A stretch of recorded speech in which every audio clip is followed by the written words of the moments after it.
Chapter 13. "I hope, my dear," said Mr. Bennet to his wife, as they were at breakfast the next morning, "that you have ordered a good dinner today, because I have reason to expect an addition to our family party." "Who do you mean, my dear? I know of nobody that is coming, I am sure, unless Charlotte Lucas should happen to call in. And I hope my dinners are good enough for her. I do not believe she often sees such at home. The person of whom I speak is a gentleman and a stranger." Mrs. Bennet's eyes sparkled. "A gentleman and a stranger? It is Mr. Bingley, I am sure. Why, Jane, you never dropped a word of this, you sly thing. Well, I am sure I shall be extremely glad to see Mr. Bingley. But, good Lord, how unlucky! There is not a bit of fish to be got today. Lydia, my love, ring the bell. I must speak to Hill this moment." "It is not Mr. Bingley," said her husband. "It is a person whom I never saw in the whole course of my life." This roused a general astonishment, and he had the pleasure of being eagerly questioned by his wife and 5 daughters at once. After amusing himself some time with their curiosity, he thus explained: "About a month ago I received this letter, and about a fortnight ago I answered it, for I thought it a case of some delicacy, and requiring early attention. It is from my cousin, Mr. Collins, who, when I am dead, may turn you all out of this house as soon as he pleases." "Oh, my dear," cried his wife, "I cannot bear to hear that mentioned. Pray do not talk of that odious man. I do think it is the hardest thing in the world, that your estate should be entailed away from your children, and I am sure, if I had been you, I should have tried long ago to do something or other about it." Jane and Elizabeth attempted to explain to her the nature of an entail. They had often attempted it before, but it was a subject on which Mrs. Bennet was beyond the reach of reason, and she continued to rail bitterly against the cruelty of settling an estate away from a family of 5 daughters, in favour of a man whom nobody cared anything about. "It certainly is a most iniquitous affair," said Mr. Bennet, "and nothing can clear Mr. Collins from the guilt of inheriting Longbourn. But if you will listen to his letter, you may, perhaps, be a little softened by his manner of expressing himself." "No, that I am sure I shall not, and I think it was very impertinent of him to write to you at all, and very hypocritical. I hate such false friends. Why could he not keep on quarrelling with you, as his father did before him? Why, indeed? He does seem to have had some filial scruples on that head, as you will hear." "Hunsford, near Westerham, Kent, 15th of October. "Dear Sir, the disagreement subsisting between yourself and my late honoured father always gave me such uneasiness, and since I have had the misfortune to lose him, I have frequently wished to heal the breach, but for some time I was kept back by my own doubts, fearing lest it might seem disrespectful to his memory for me to be on good terms with anyone with whom it had always pleased him to be at variance. There, Mrs. Bennet. My mind, however, is now made up on the subject, for having received ordination at Easter, I have been so fortunate as to be distinguished by the patronage of the Right Honourable Lady Catherine de Bourgh, widow of Sir Louis de Bourgh, whose bounty and beneficence has preferred me to the valuable rectory of this parish, where it shall be my earnest endeavour to demean myself with grateful respect towards her ladyship, and be ever ready to perform those rites and ceremonies which are instituted by the Church of England.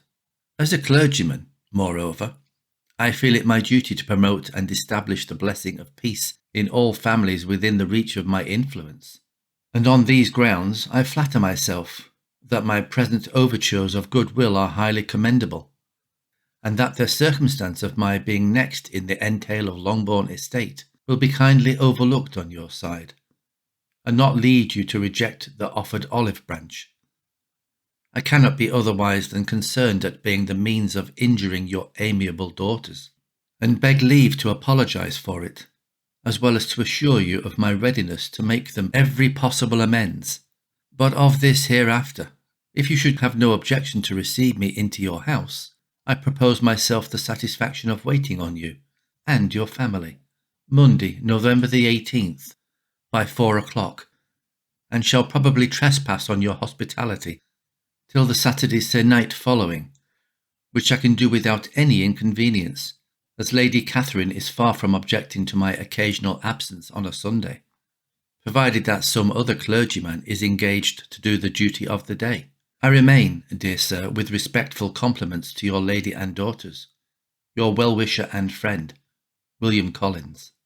At 4 o'clock, therefore, we may expect this peacemaking gentleman, said Mr. Bennet, as he folded up the letter. He seems to be the most conscientious and polite young man. Upon my word, and I doubt not, will prove a valuable acquaintance, especially if Lady Catherine should be so indulgent as to let him come to us again. There is some sense in what he says about the girls, however, and if he is disposed to make them any amends, I shall not be the person to discourage him. Though it is difficult, said Jane, to guess in what way he can mean to make us the atonement he thinks our due. The wish is certainly to his credit. Elizabeth was chiefly struck with his extraordinary deference for Lady Catherine, and his kind intention of christening, marrying, and burying his parishioners whenever it were required. He must be an oddity, I think, said she. I cannot make him out. There is something very pompous in his style. And what can he mean by apologizing for being next in the entail? We cannot suppose he would help it, if he could. Can he be a sensible man, sir? No, my dear, I think not. I have great hopes of finding him quite the reverse. There is a mixture of civility and self-importance in his letter, which promises well. I am impatient to see him. In point of composition, said Mary, his letter does not seem defective. The idea of the olive branch perhaps is not wholly new, yet I think it is well expressed. To Catherine and Lydia neither the letter nor its writer were in any degree interesting. It was next to impossible that their cousin should come in a scarlet coat, and it was now some weeks since they had received pleasure from the society of a man in any other colour. As for their mother, Mr. Collins's letter had done away much of her ill will, and she was preparing to see him with a degree of composure which astonished her husband and daughters. Mr. Collins was punctual to his time, and was received with great politeness by the whole family. Mr. Bennet indeed said little, but the ladies were ready enough to talk, and Mr. Collins seemed neither in need of encouragement nor inclined to be silent himself. He was a tall, heavy-looking man of 25. His air was grave and stately, and his manners were very formal. He had not been long seated before he complimented Mrs. Bennet on having so fine a family of daughters, said he had heard much of their beauty, but that in this instance fame had fallen short of the truth, and added that he did not doubt her seeing them all in due time well disposed of in marriage. This gallantry was not much to the taste of some of his hearers, but Mrs. Bennet, who quarrelled with no compliments, answered most readily. You are very kind, sir, I am sure, and I wish with all my heart it may prove so, for else they will be destitute enough. Things are settled so oddly. You allude perhaps to the entail of this estate. Ah, sir, I do indeed. It is a grievous affair to my poor girls, you must confess. Not that I mean to find fault with you for such things, I know are all chance in this world. There is no knowing how estates will go when once they come to be entailed. I am very sensible, madam, of the hardship to my fair cousins, and could say much on the subject, but that I am cautious of appearing forward and precipitate. But I can assure the young ladies that I come prepared to admire them. At present I will not say more, but perhaps when we are better acquainted. He was interrupted by a summons to dinner, and the girls smiled at each other. They were not the only objects of Mr. Collins' admiration. The hall, the dining-room, and all its furniture were examined and praised, and his commendation of everything would have touched Mrs. Bennet's heart, but for the mortifying supposition of his viewing it all as his own future property. The dinner, too, in its turn was highly admired, and he begged to know to which of his fair cousins the excellence of its cookery was owing. But here he was set right by Mrs. Bennet, who assured him with some asperity that they were very well able to keep a good cook, and that her daughters had nothing to do in the kitchen. He begged pardon for having displeased her.